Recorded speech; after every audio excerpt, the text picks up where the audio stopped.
an epic Lord's win and then a ground you guys have a very good record at. You must be very confident going into this test. Yeah, obviously it was a very good win for us last week. Nice break, and yeah, hopefully we can continue the sort of the efforts that we've been putting in. I think the efforts we put in obviously gave us the reward at the end of the game. So yeah, look, we'll be looking to put that same energy and effort into this week, and hopefully we can come out on top. You've made just the one change, Liam Dawson coming in for the shirt this year. 8 years since Dawson's last test cap. Why do you feel now at the time for him? Yeah, look, he's been performing really well for Hampshire.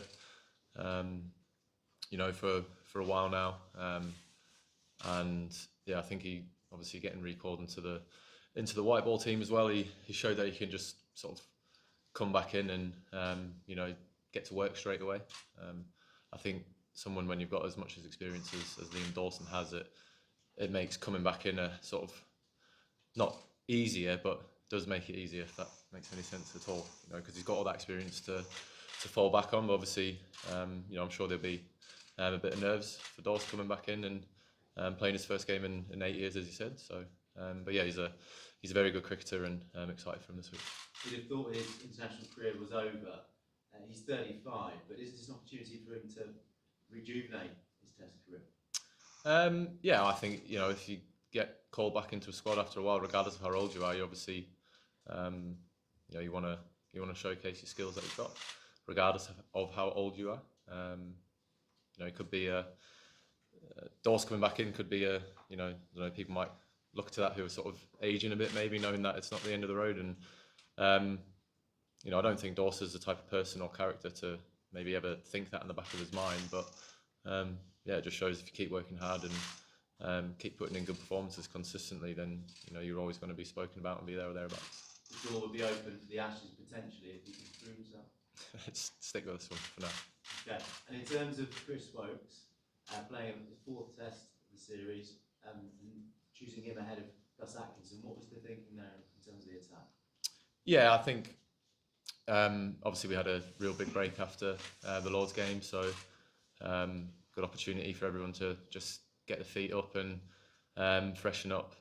Look, Wokesy's got a very good record here, and yeah, look, it's one of those where, you know, we've managed to win 2 of the first 3 games, pretty much with you know, a very similar bowling attack. Obviously we had Joff come in last week, which was a big bonus, but look, I think outside of the rewards that Wokesy hasn't got with the ball, he's a very important player for us. You know, he adds that control with the ball. It's very handy having him down the order, and yeah, we won last week, so we didn't see there was a necessary change to make for this week. We saw the return of some sledging and confrontational cricket at Lords. Is that something you can employ both here and also going forward to get the best out of your players? I don't think it's one of those things where we're going to necessarily just go out and start at it. I don't think either team's, you know, really look to do that. I think there's just always going to be a moment in a test series where something does heat up. You know, it's a massive series.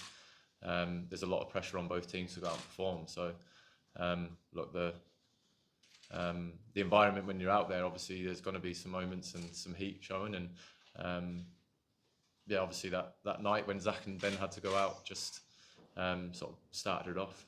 And look, we had the advantage of bowling last on in a test match to win. So yeah, we just threw everything that we possibly could at India, not only with our skills but also with their energy in the field as well.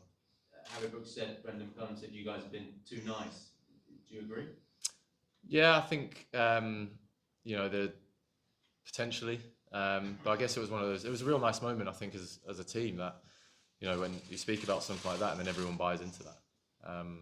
As I said, it's not something that we're going to purposely go out and look to start again, because then that will take our focus off what we actually need to do out in the middle. But by no means that, you know, we're not going to take a backward step and let, you know, any opposition try and be confrontational towards us and not try and give a bit back. I think that goes for most teams, to be honest, anyway, so it's not like we're the only team who does that. Ben, 44 overs, I think, week, and if need be, could you do that much bowling again here? Yeah, it was. Yeah, look, we had really good breaks, so I was true to my word about what I said at the end of the game about being in bed for a couple of days. I did do that. I felt like I was in a long distance relationship with my family because I hardly seen them being at home. So, yeah, if the situation requires it again, then yeah, I'll obviously do what I need to do. 20 years ago, this week then, so the start of the 2005 Ashes, I think the series had a lot of things in common with this one in terms of a bit of aggro and some excellent cricket. Do you think this is a similar kind of compelling summer?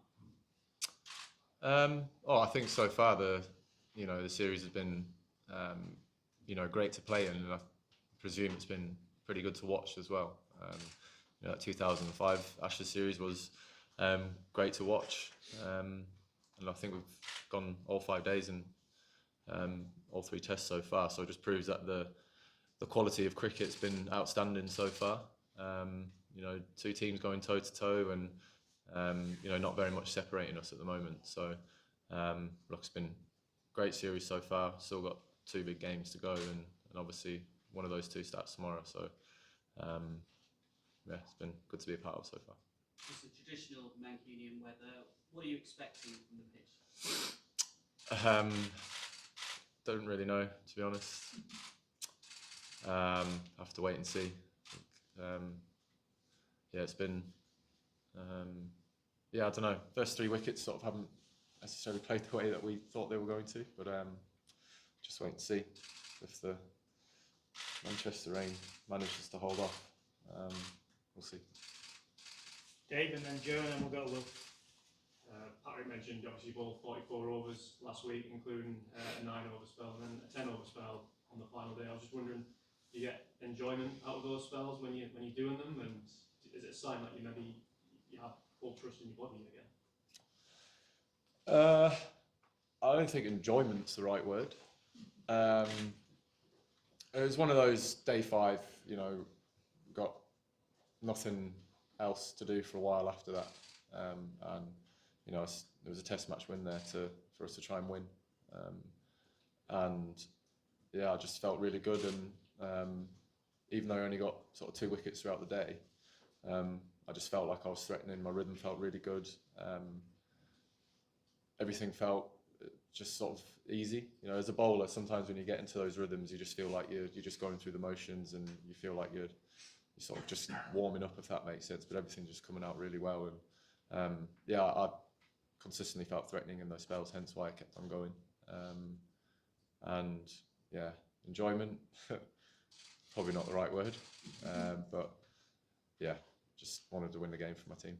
Is it a positive sign though that you can be able to do these things after so many frustrating injury setbacks and that you don't want to talk about? Yeah, I think it is a good sign for me personally. Obviously, I feel like I've been relatively sensible with my loads so far in terms of breaking up, my overs throughout our fielding innings. But as I said, it got to that day 5, and I was going to leave everything out there, and it could have worked out differently. I might have bowled 3 or 4 spells throughout the day, but as I said, those 2 spells when I was bowling, everything felt really good, hence why I kept on going. But it is obviously a positive thing for me, knowing that all the hard work that I did do before the series and getting my body robust and putting myself in a good position physically, being able to bowl those spells and feel really good throughout them was a good positive sign for my body. Joe, and then we'll go to Will. Hi Ben. Joe Root is 120 runs away from becoming the 2nd leading run scorer in Test history. So really, just a word on him and the incredible achievement. Sometimes like those less is more. Maybe I don't think I need to say anything else except he's just the absolute GOAT. Will, and then Stefan. Sorry, our Lord, you got pinged on the over 8 again. I wonder whether how you felt about that. Are you thinking about it as a team that you need to speed up, and are you signing the form for the ICC at the moment? I'm not signing the form, no. Look, I can understand it from an external point of view around the overs. I really do. But it's a very tough thing to do when I feel there's more to it than just getting round. Getting told, just quicken up, get through your overs. You know, there's a lot that actually goes out on the field. You know, you got fast bowlers, you know, bending their back consistently. So throughout the course of a game, the time of overs is going to come down because you've just got tired bodies. You know, played 5 days. That was our 15th day of cricket.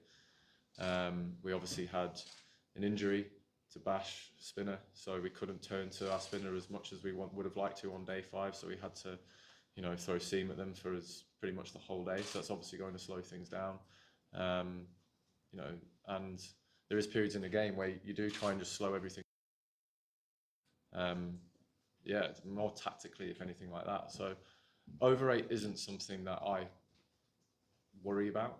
But that's not saying that I purposely slow things down. I do understand the frustration around it, but I honestly think there needs to be a real hard look at how it's structured.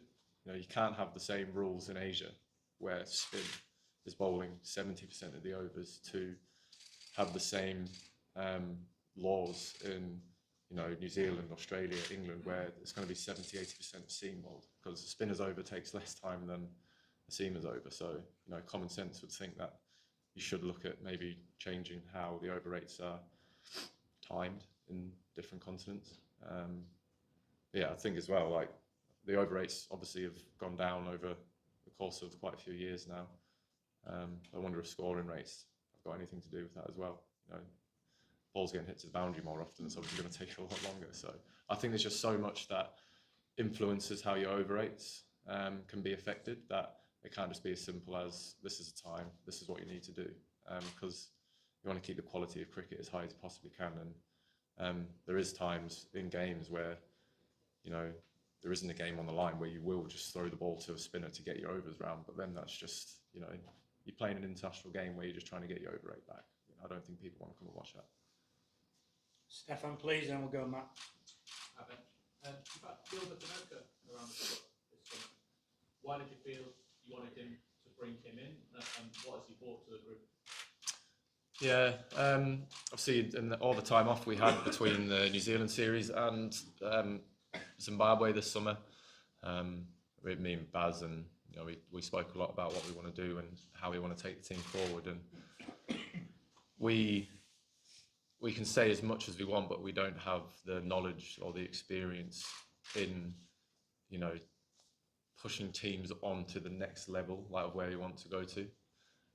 So, you know, if you've got the opportunity to have someone come into your group and help you put into words what you want to try and do and want to try and achieve as a team, that's what we needed to do. And luckily, Baz has known Gilbert for a long, long time. I'm sure you've all looked up Gilbert's CV. Pretty good. So yeah, he's come in. We spent some time around the team. I think he's been able to put into words what we want to do a lot better than what me and Baz would ever be able to do. And yeah, you know, I think every team who ends up being, you know, as good as they possibly can be, do have some external help come in and help put what we want to achieve into words. So yeah, look, we're just giving ourselves, you know, as much chance as we possibly can of kicking on to where we want to be, and we both felt that Gilbert was the right person to do that. Matt, go ahead, please. Ivan, just on Liam Dawson, can you talk a little bit about some of the specific attributes he has that you like and that won him selection over some of the other candidates for that spot? Yeah, I think, now having, I think a big bonus is having Baz coaching both teams.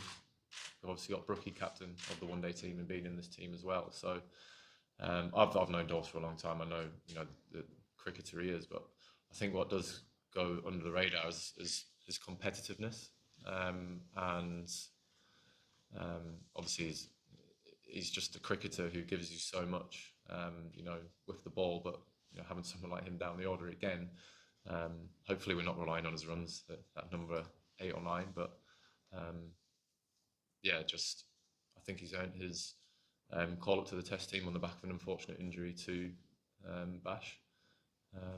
So yeah, look, he's earned the call on all his hard work that he's done, you know, back at Hampshire and around the world in different franchise leagues and everything like that. So yeah, quality cricketer and very, very competitive. We'll go Paul, Nick, and then we'll do one more at the front to finish off, and then we're done. Go ahead, Paul. Ben, you said hopefully you won't be relying on Liam's runs, but how important is it that you have that tail end depth? You've got a pretty strong lower order now, haven't you, with Biden at 10 and Jofra at 11. How important is that?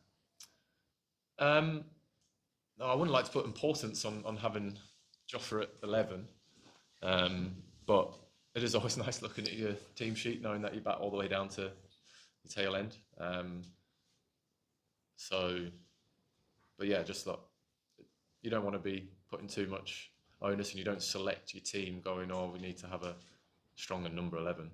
It just worked out that way. But yeah, I think we're blessed at the moment in England with some very good cricketers, and when you put a team together and then you look at the team sheet that we've got this week and you realise that we've got some seriously talented cricketers around the country, it does help. So,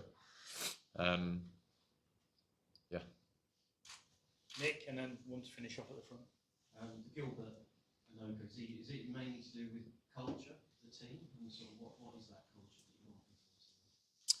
Yeah, like, I mean, not just culture. I think, he obviously, when we spoke, Gilbert asked what my vision was and what Baz's vision was of the team about taking it forward many months ago. And as you say, he went away and he's just able to put into words to deliver to a group in a very clear and simple way. Like culture around how we operate as a team on the field, off the field, the meaning of why we do everything. Me and Baz are very big on the choices and options that you take. Not only should be involved around you, but also around your teammates. So having someone come in and speak from experience around an unbelievable team like he worked with the All Blacks, who almost shares some of those certain values, was nice to hear. I guess that we're sort of very similar in that way of our mindset towards what we want to be doing as a team. But yeah, culture, how we want to do, how our behaviours are, and like training, all that kind of stuff about being as good as you possibly can be. It's a lot better coming from someone who's done that and been very successful in team sports like Gilbert has. And the last one at the front here, please.